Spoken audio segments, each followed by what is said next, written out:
In this week's Torah portion, God introduces us to the concept of the Shemitah, the sabbatical year, which is in the land of Israel.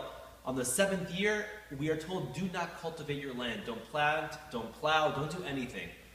And God says, if you follow my decrees, you will be secured in my land, in the land.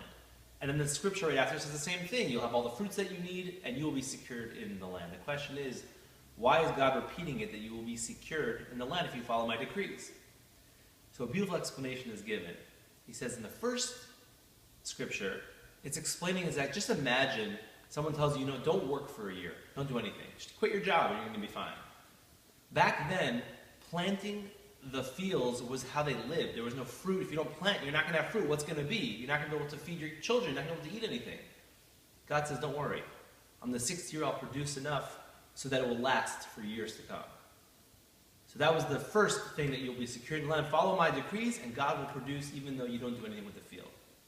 The second one is explaining as follows. God says, normally when a person does work, how do we operate? Is that we start doing work, we start thinking, I'm a really smart businessman. Wow, this is a great deal. I'm a great people's person. That's the reason why I'm so successful. And then what's happening is, as we gain wealth, some people, what happens is it goes to their heads, and it could potentially could blow up someone's ego. And it's a challenge that anyone who's making a lot of money could eventually be faced with.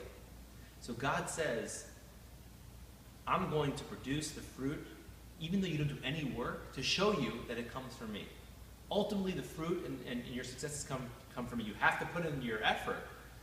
But remember that when you make your money, realize that I'm the one who actually is the one who's giving the success. You got to put in the effort, but that's the successes that are coming from me. And when we realize that our Father in heaven is the one who gives us everything we need, that gives us a certain sense of security to realize that it's all going to be good. Have a Shabbat Shalom and a wonderful week.